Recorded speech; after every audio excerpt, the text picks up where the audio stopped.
Bonjour et bienvenue dans votre 9e consultation des plaies et cicatrisations partagées. Aujourd'hui, nous allons traiter 3 cas cliniques. Nous allons voir que la fibrinectomie mécanique, lorsqu'elle est possible, permet d'accélérer la cicatrisation. Nous allons traiter un ulcère veineux sous fond d'insuffisance veineuse dans une zone d'atrophie blanche. Et un dernier cas clinique flash avec des troubles trophiques d'insuffisance veineuse. Je vous souhaite un bon visionnage de la 9e CPE-CP. Notre premier cas clinique a pour objectif de vous montrer que lorsque la fibrinectomie mécanique est possible et réalisable, elle permet de diminuer de façon significative le délai de cicatrisation d'une plaie. Je vois en consultation une patiente qui présente 2 plaies post-traumatiques évoluant depuis 1 mois et demi avec déjà une constatation, les exsudats qui ont franchi le pansement secondaire. Nous découvrons la présence d'un alginate qui est un pansement primaire et secondaire mis en place sur les 2 plaies. Voilà, avec 2 lésions qui sont des lésions de dermabrasion et une bonne saturation au niveau de l'alginate. On constate aussi qu'il y a un œdème local avec une impaction du pansement.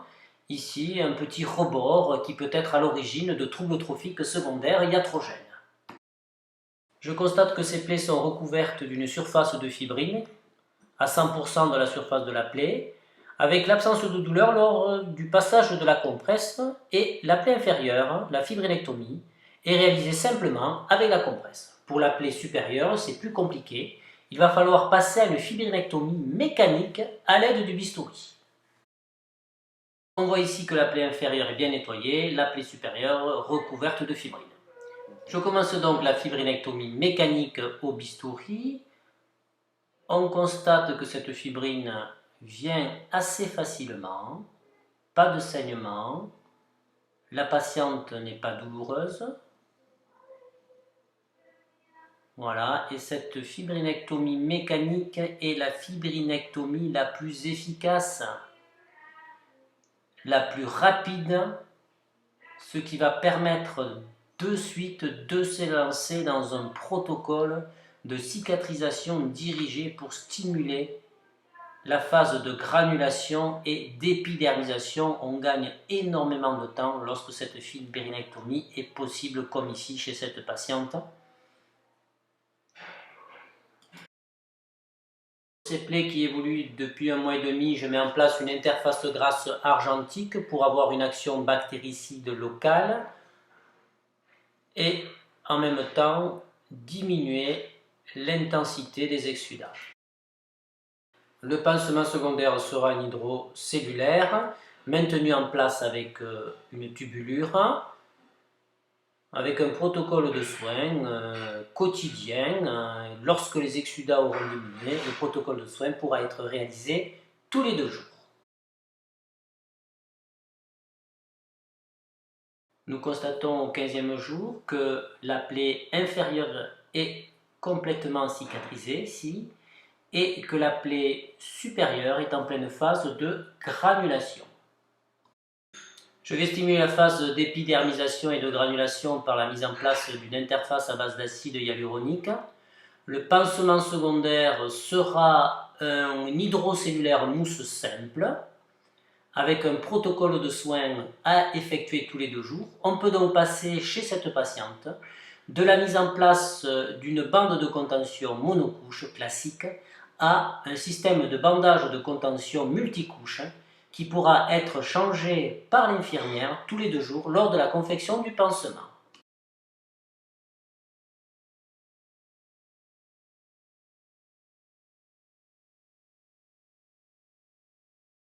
Je revois à 10 jours de la mise en place d'un protocole de fibrinectomie autolytique ce patient. Ulcère veineux, dermite ocre, nous avons une ulcère sous-malléolaire, une petite fuite ici des exsudats ou de la pommade qui avait été mise en place. Donc effectivement, protocole de soins de fibrinectomie autolytique à l'aide d'une pommade à base de sulfadiazine argentique. Je constate que la pommade a bien diffusé autour de la zone ulcérée. Nous avons un hydrofibre en cas de recrudescence des exsudats qui est présent, qui n'est pas du tout saturé. Et cette pommade est responsable, alors j'enlève l'hydrofibre, responsable d'une inflammation de la peau périulcéreuse par des phénomènes de macération. Donc il va falloir prendre en compte cette donnée et arrêter l'application de cette pommade. Et je constate surtout qu'il n'y a aucune efficacité sur la fibrine. La fibrine est toujours présente. La fibrinectomie mécanique que je tente est douloureuse et ne ramène rien du tout. Il va donc falloir changer ce protocole de soins et traiter l'inflammation de la peau périulcéreuse. Nous avons donc une plaie faiblement exsudative pour laquelle il faut mettre en place un protocole de fibrinectomie autolytique.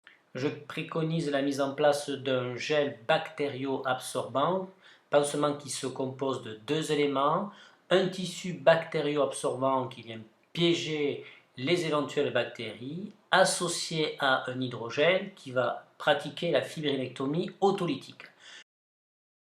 Ce pansement va avoir tendance à se sécher, artifice technique, prendre le gel contenu dans le pansement et le déposer sur la surface de la compresse pour augmenter l'action de l'hydrogel et la quantité d'hydrogel à la surface de la plaie. Ce protocole doit être effectué tous les jours car le pansement a tendance à se sécher sinon.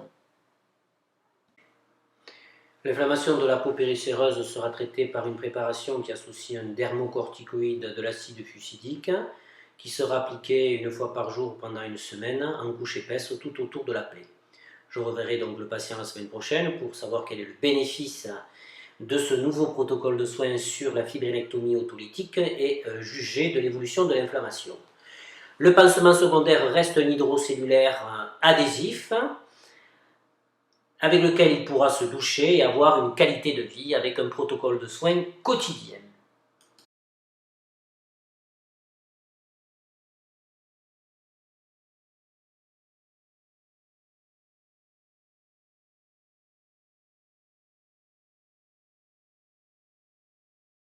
On retrouve donc notre patient à une semaine de son protocole de soins avec son hydrocellulaire non siliconé. Ce pansement bien tenu toute la journée, il a pu se doucher avec. On observe donc le protocole de fibrinectomie autolytique avec le gel bactério-absorbant, ici, qui est en place.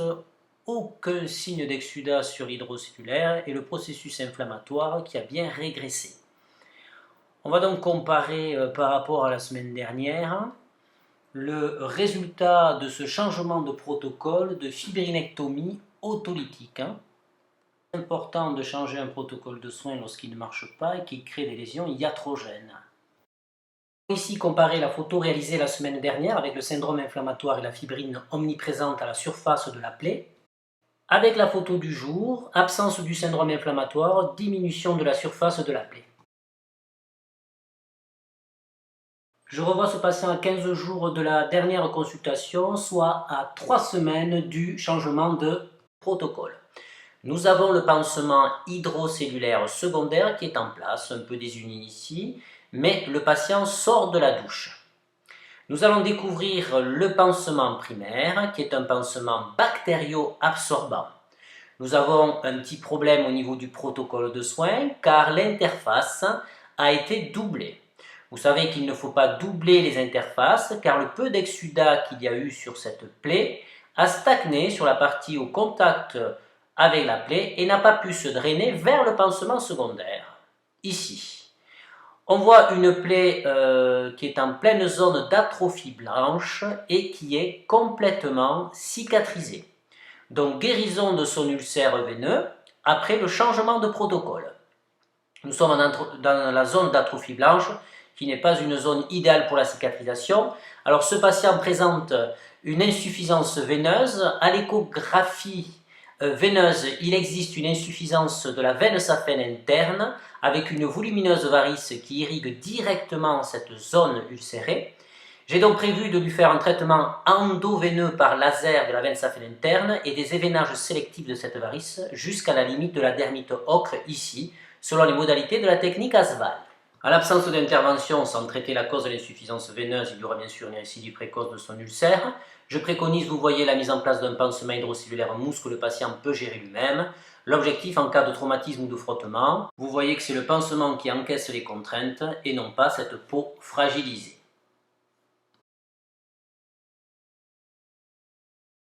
Patiente que je vois en consultation pour un problème de trouble trophique jambe droite, une bande de contention montée en épi, un pansement dessous qui est un pansement donc hydrocellulaire, ici, pas de tache sur la bande, donc pas de fuite d'exsudat au niveau de la bande. Nous allons découvrir ensemble la lésion qui se cache sous ce pansement. On retrouve maintenu par une tubulure 3 hydrocellulaires, dont un complètement saturé ici. Nous allons enlever cet hydrocellulaire qui est en contact direct avec les plaies. De ce fait, cela occasionne des micro-traumatismes lors de son retrait, d'où l'intérêt de mettre en place une interface grasse pour éviter ces phénomènes. On voit bien que le pansement est tellement saturé que sa structure est complètement modifiée. On découvre ici donc 3 types de lésions. Une dermite de stase, un eczéma de stase veineuse et des lésions qui sont dues au pansement lui-même par une mauvaise gestion des exsudats. Ces lésions vont se traiter par la mise en place d'une préparation à base de dermocorticoïdes avec une application par jour pendant une semaine et un jour sur 2 pendant 20 jours, mise en place d'une interface grasse et d'un hydrocellulaire un peu plus absorbant et bien sûr toujours la bande de contention qui est indispensable ici. Voilà, c'était votre 9e CPE-CP.